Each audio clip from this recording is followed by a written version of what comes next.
Good evening, everyone.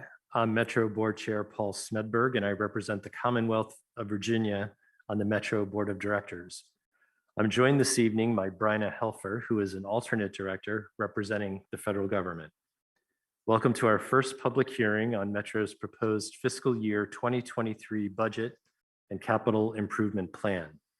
This hearing is convened by the Metro Board of Directors to gather public comment on two dockets.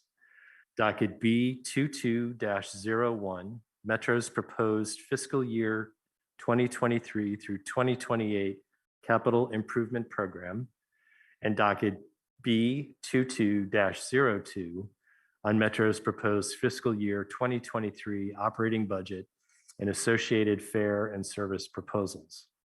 Notice of this hearing was made by publication in the Washington Post, and ads were placed in the Afro, Adref, Daine, El Tiempo Latino, the Epoch Times, the Iranian Times, the Korean Times, and the Washington Hispanic, as well as through social media and radio. And signs were placed in all Metro Rail stations, on buses, Metro Access vehicles, and at selected Metro bus stops, and notice was also made online. Since this hearing is being conducted as a hybrid, offering both the opportunity for virtual and in-person participation, tonight's hearing will look a little different. At this point, we would normally have a presentation from our Chief Financial Officer, but in order to get right to our comments or your comments and testimony, we have instead posted a video at wamata.com/budget. Again, that's wamata.com/budget. That provides an overview of next year's proposed budget. We will switch between those who are here in person and those providing video testimony and those who are on the phone. For those of you providing testimony in person, in order to maximize social distancing, we're asking that you leave the hearing room after giving your testimony. You can watch the hearing live online at wamata.com/budget. And the video will be archived on the Metro Forward YouTube channel. Those of you wishing to provide testimony should call 855-925-2801. After calling in, you'll need to enter a 4-digit meeting code. For this evening's meeting, the code is 8563. Again, that's 855-925-2801, meeting code 8563. Once you're in the meeting, you will be able to listen by phone by pressing *1. If you'd like to provide testimony, you can press *3 and you'll be put in the speaker queue. You'll get a message when it's your turn to speak. For those of you on the phone now, if you want to press, or if you'd like to speak, please go ahead and press *3 to get in the queue. If you're watching the hearing live on a different device, please make sure to mute the device so that there isn't feedback. You'll be able to listen to the hearing while you wait in the phone queue.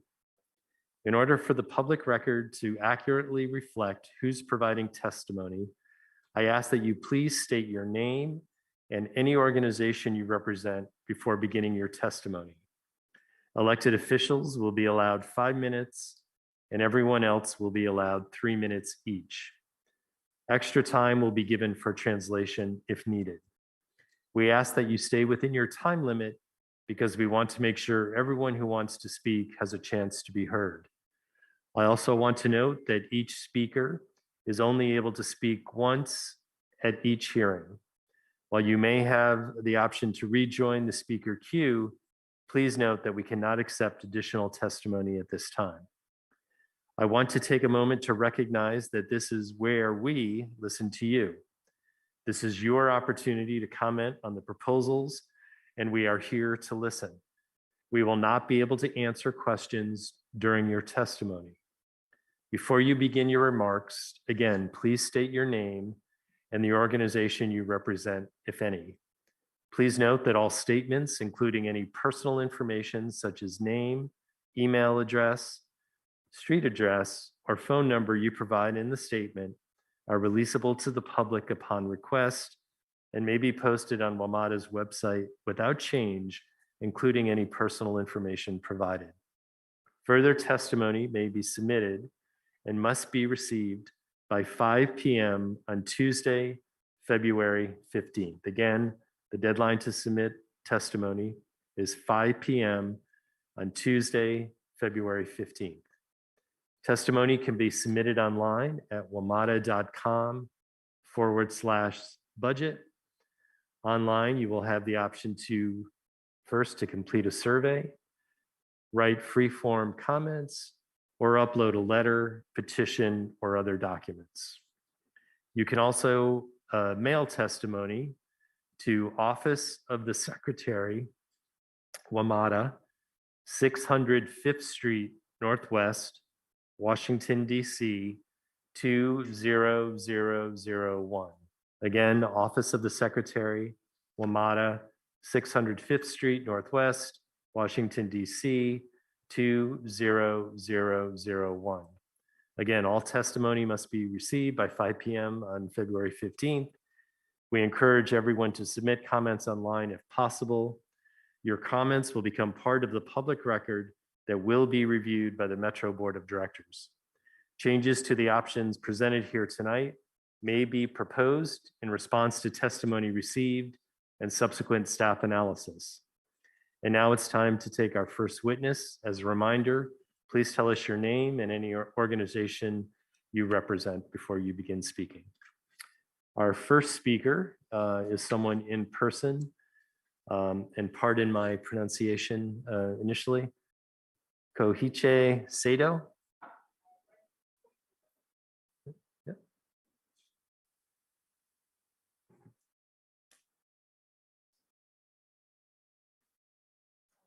Please. Yep, 3 minutes, yep. Welcome. So is it better to put off the mask? Sure, Okay. yes. Yep. That's okay. Okay.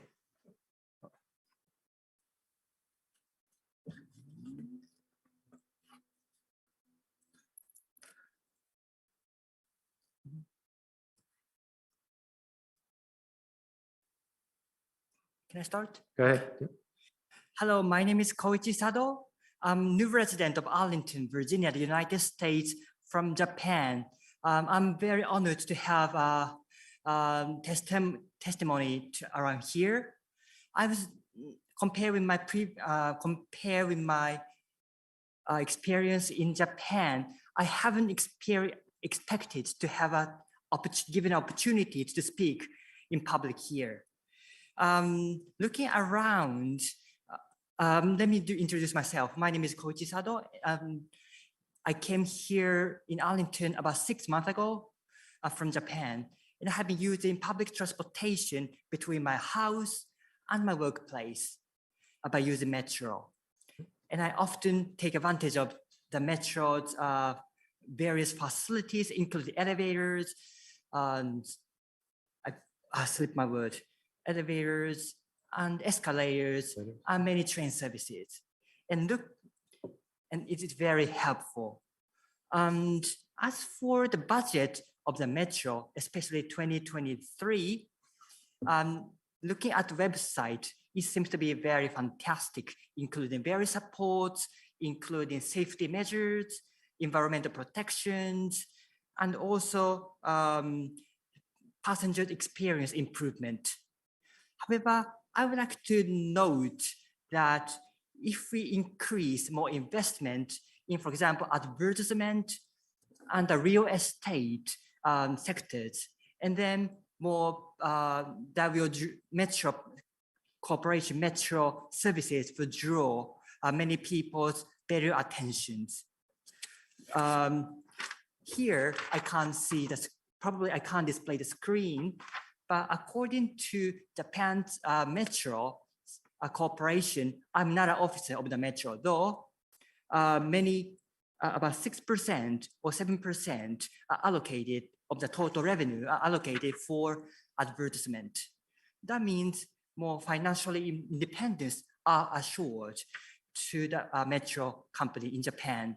So if we increase the amount or percentage of the budget for real estate or advertisement, that will increase the flexibility.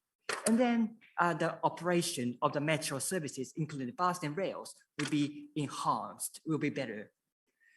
Unfortunately, at the moment, the metro in the United States are basically funded by about 90% by subsidies. So I think more flexibilities in terms of revenues and financial situations are needed.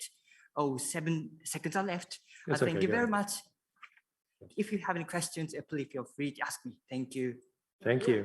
Thank you for coming out tonight. Appreciate that. Our next speaker is Amy Johnson, and Ms. Johnson is joining us virtually. Ms. Johnson is not with us. Okay.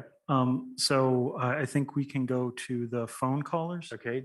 Miss Denise Rush. Ms. Rush. What's that? We're going to just call out by the last 4 digits of their phone number. Oh, okay. We don't, people that call in, we don't have their names tracked with the number they're calling I don't from. have their phone number. Okay. But Jose will call out their number and Oh. we'll just go from there. For the participant with the phone number ending in 1503, open up your queue to speak.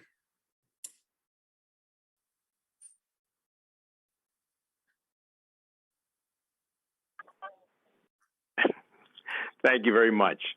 My name is Patrick Sheehan, and I am a member of the Accessibility Advisory Committee, and I have maybe 4 or 5 things to say. The first thing I want to say is that the Accessibility Advisory Committee appreciates the support that we get from the WMATA board and the staff with respect to disability issues.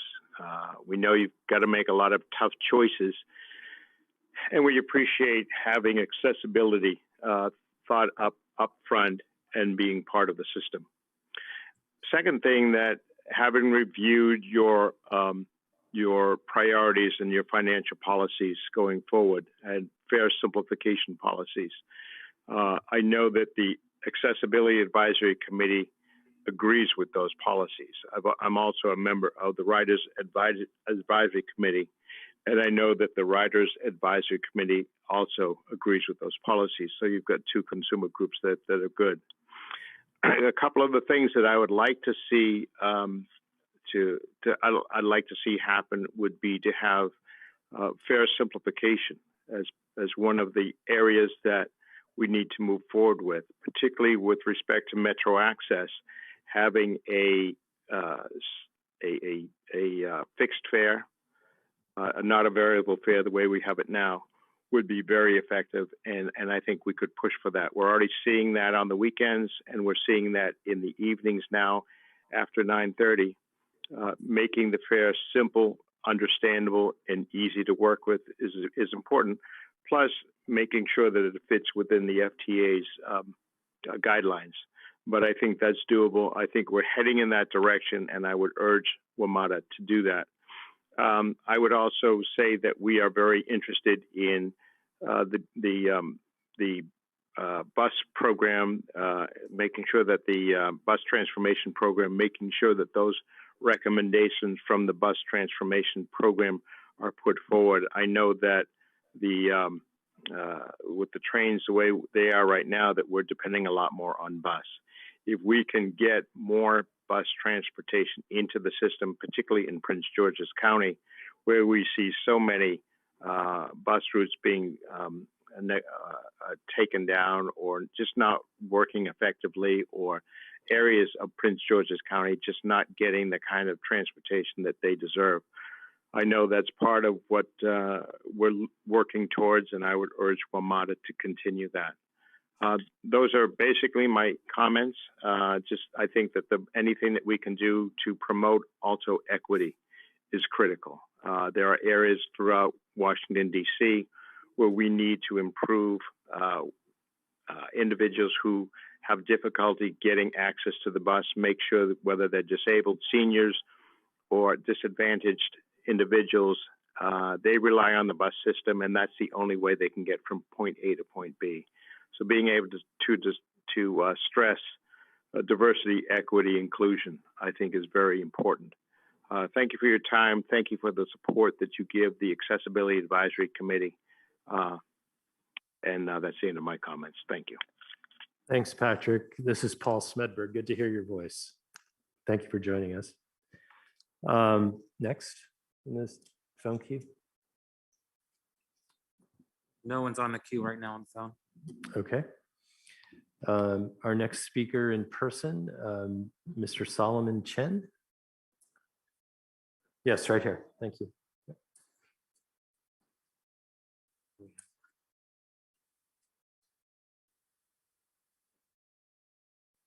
Good evening. Hello, perfect.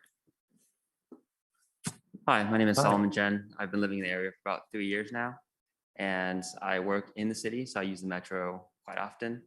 I live right next to the East Falls Church Metro Station, and I just want to give some thoughts on the proposed budget. Yeah.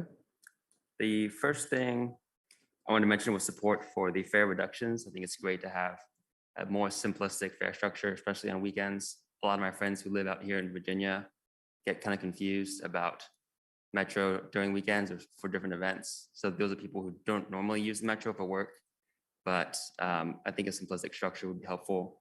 And I think it's definitely worth the cost to reduce the fares and to improve late night fare structures as well. In terms of fare evasion, I believe fare evasion is somewhat of a problem. There's one line mentioned in the budget about fare evasion on the metro bus. But in my personal experience, the last 5 metro bus trips that I've taken have all had no fare requirements. The bus driver has not required anyone to use their cards. And I think this is pretty systemic. If I had to guess, those are 5 different bus lines across the city. And I think this is a problem, one, because it limits the amount of capital that we're able to use for legitimate purposes. And also I think it fosters a culture of kind of consumption and not contribution to a public good, like the metro is. And so I'm not sure how that would correlate in terms of being able to change that structure or change that incentive, but I think there is definitely a culture of fare evasion on the bus that I've noticed. I think that's a problem. I think in terms of closing the sale office, that proposal, I think that is good to reduce costs. I don't think that is, I'm not a senior Smart Trip card user, but I think that's good to reduce that personnel cost.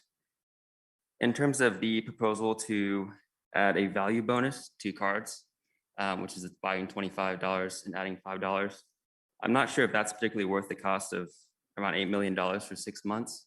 I don't know if this would incentivize people to use the metro who wouldn't otherwise use it. I think instead it'd probably just be a free discount given to people that would normally already be spending to use the metro.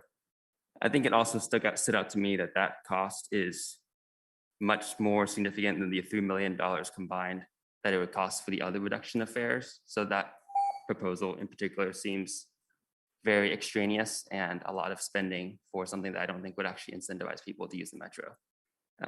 For a cost of $8 million for 6 months, that's a very significant cost. And I don't think that would go towards actual people wanting to use the metro. I think it would just be a discount for people who already be spending. My last proposal is not really related to the budget, but I would recommend advertising passes for holidays and things that people who may first come to the city and may not know about passes. So incentivizing first-time users to the metro to use those passes. Thank you for your time. Thank you, Solomon. Anyone in the speaker or the phone queue, John? I have one on Okay. queue. Person providing testimony with phone number ending in 5171. I'm going to open up your queue in just a moment.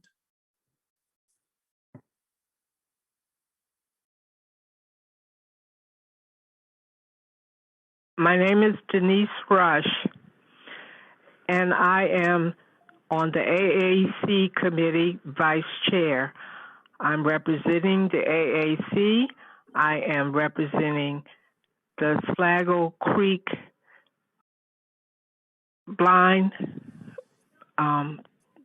Also, I am the vice chair, and I am the vice chair of Metro Access. I have been in Washington, D.C. all of my life when it was D.C. Transit, 10 tokens for $1, all the way back. I am 70 years old and I've been here all my life riding the bus. I have now become disabled, and Metro Access needs a flat fare for the handicapped people so that they will be able to budget their money and know if they have to go to dialysis 3 times a week or they have to go to the doctors, a flat fare would be fair and we would appreciate it. Also, we need a Metro Access pass. You have a pass for the visitors who come in town, and you have a pass for school children. You have a pass for people who ride all the time. You have a pass. Why can't the people who ride Metro Access have a pass also? Thank you. Thank you, Denise. It's Paul Smedberg. Good hearing your voice. Yes. Hope you're well. Okay. Anyone else in the queue for phone? No, right now? Okay. We'll go to our next in-person speaker, Farik Zarig.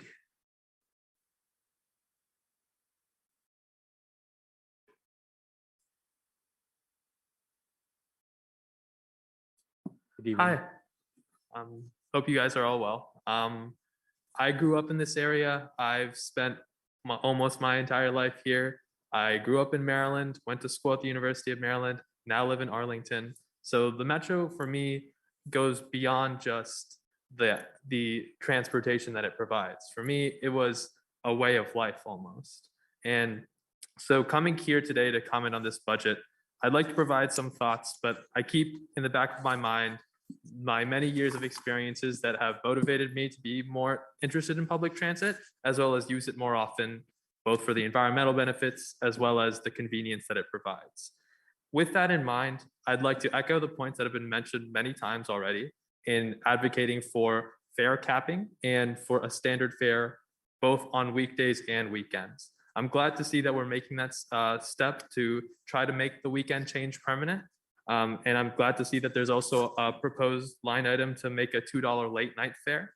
But I think if you expand it across the board, you improve accessibility for many people, such as some people that have already spoken thus far. But you also make it a lot more transparent for people to understand the costs for what they're paying for. And in doing so, you inherently incentivize demand that might have not otherwise been there. For Metro in particular, I think that's important given the low levels of fare box recovery that we've seen since the start of the pandemic. In addition, I'd also like to voice my support for increasing off-peak frequency relative to current COVID levels. I think I use myself as an example. I currently work in the Tysons area, but I often go out to Clarendon and points further east in DC. And it's nice to rely on a service that's as reliable during non-peak hours as it is during peak hours. So with those two things in mind, I'd like to voice my support for many of the things that I see suggested, but I'd like everyone to keep in mind that it's important to improve off-peak frequency, and it's important to improve accessibility and transparency of fares if we want to see ridership return to pre-COVID levels and Metro to thrive the way that I have experienced it growing up. Thank you. Thank you. Anyone in the phone queue? Okay. Our next speaker in person will be Paul Simmelfort. Paul, please. Oh, okay.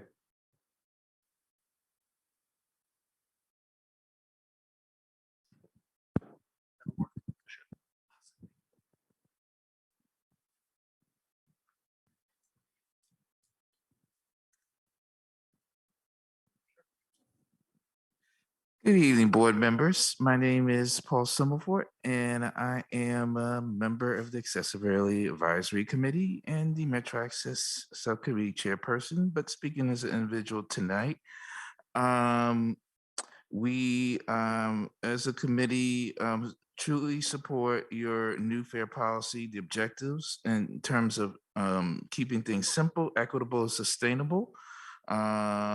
We, as a committee, support the flat fare for Metro Access that is simple, equitable, sustainable, and acceptable to the FTA. We are, as other colleagues have echoed already, Denise and Patrick, and others after me, we do see it on the weekends, and we hope this continues around. We just, we want a flat fare, again, that is predictable for our customers, so they can budget accordingly. So they're able to ride and access all the things that everyone else is able to access using public transportation. We also advocating for a Metro Access Pass because everyone else has one, and we just want what is equitable, a pass for our paratransit population. As a resident of Prince George's County, I support equitable bus service for this currently underserved area, especially in our county, where service has been cut, and there's lots of overcrowding on certain bus routes. And hopefully, as y'all, I see, begin to address them and continue to address them in the future. And we also support the implementation of the bus transformation project report. That's it. Thank you. Great. Thank you, Paul. Thank you. We'll go to our next speaker in the virtual or phone queue. Caller providing testimony ending in 8151. I'm opening up your line.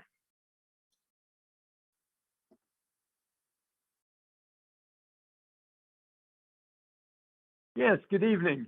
This is Phil Posner from Arlington County, and we're all taking a break from the AAC meeting so that we can get to talk to the Arlington group. So that's my turn. And basically, the budget proposals, particularly the general maintenance proposals, and the continuation of the changes for equity and for flat fares, which we have on the weekends now and after 9 o'clock every day of the week for the late workers.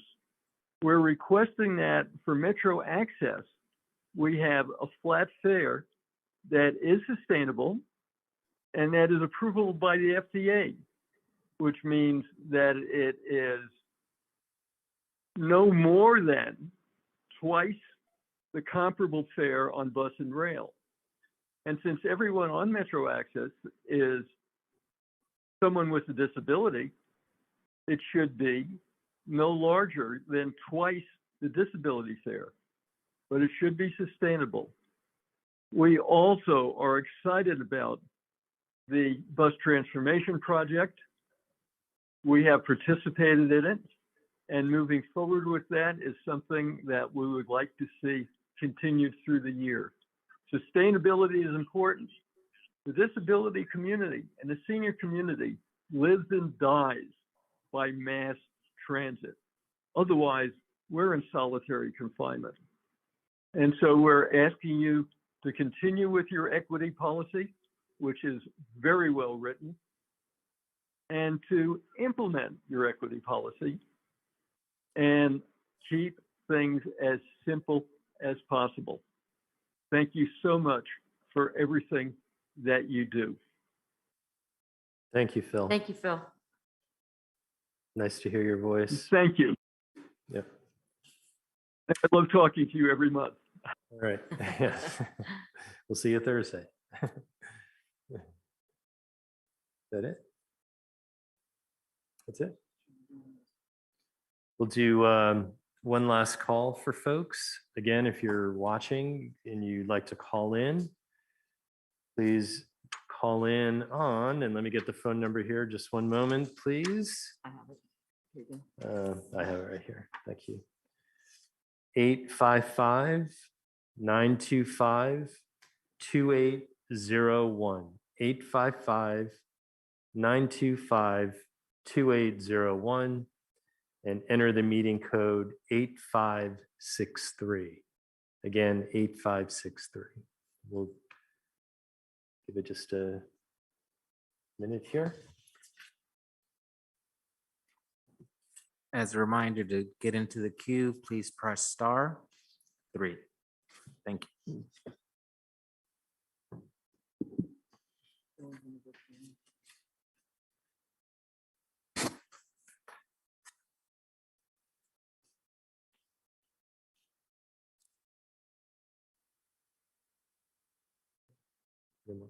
Okay.